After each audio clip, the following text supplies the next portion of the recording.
Happening today, within the last few hours, the Denver Public School Board unanimously voted to release video of a closed-door meeting that happened just after the East High School shooting. In that meeting, they decided to bring back armed officers into some schools, again, which was a unanimous decision among board members that day.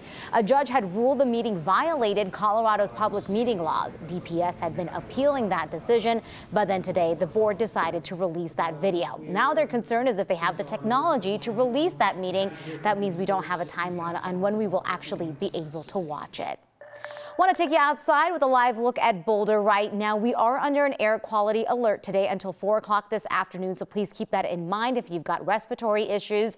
And taking a live look outside of the 9 News studios right now near Logan and Spear, we've got a relatively mild day today. We've got blue skies and sunshine, though, which we're hoping is going to be sticking around through the weekend. Keely Chalmer will have the answers to that. Keely, I think I overheard you talking about the air quality, though, that this is a good time for people to kind of think about, are you getting around, how you're getting around? Is there a way to maybe ditch the car for a few hours and just kind of keep that in mind? Absolutely, and the weather is nice. You know, it's sunny, it's not too hot. Temperatures coming down to the low 80s, so if you can keep your gas guzzler or diesel guzzler in the... All right, sorry about that. I think we're having a little bit of a mic issue, and I know you guys are very interested in your weekend forecast, so we are going to get that fixed and we'll get back to Keely in just a few moments.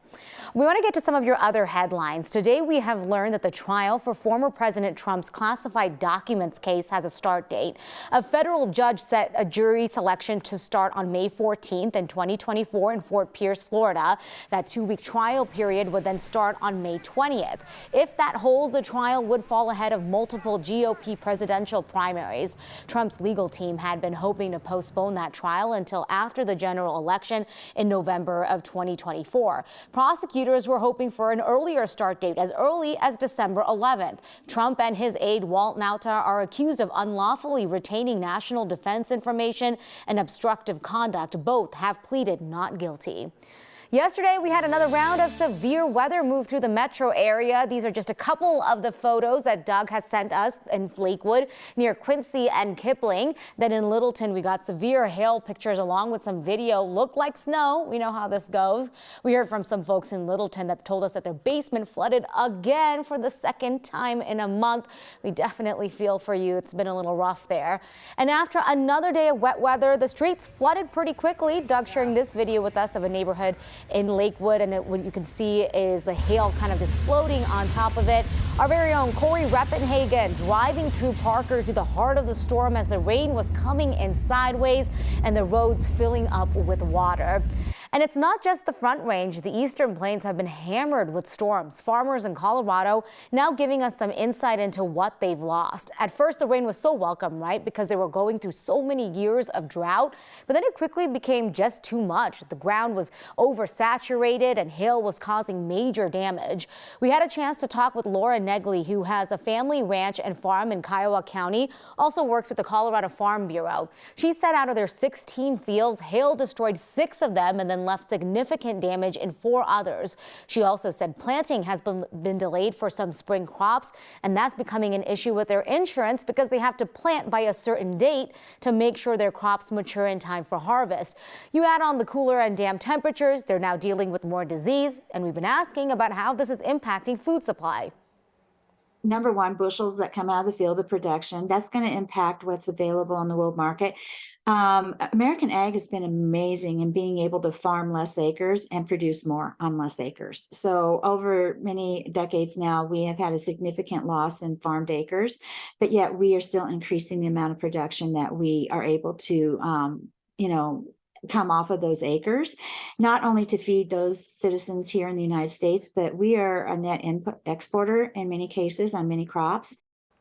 Well, the markets have also been pretty unsettled with the war in Ukraine. They export a ton of wheat, which is also a primary crop for a lot of Colorado farmers. With all that said, we did ask CSU professor Sally Diamond for a bigger statewide look, and she said in her area that's further north, overall the yields are looking better since farmers did get a break from that drought, while Negley is saying that southeast Colorado is definitely hurting because they didn't benefit as much from the winter snow along with everything else we were just talking about. Her total farm production most likely going to be less than last year. As for how much we're all paying for food, we did ask a crop insurance agent who said prices could possibly go up, but a lot of that markup is already built into the equation of how much we ultimately pay for things like our bread and pasta and that whole grocery list that we work through. And with yesterday's weather, the National Weather Service in Boulder is now asking for your help. They are looking for reports from yesterday's storms across the Denver metro areas, as well as areas east of I-25. They do think that many of the storms across the Palmer Divide and Eastern Plains were producing large hail and winds, but so far they don't have any reports on that. Want to give you a heads up, if you are heading west on I-70 this weekend, there are no more warnings if you don't use the express lane as intended. That fine starts at $75, is going up to $250.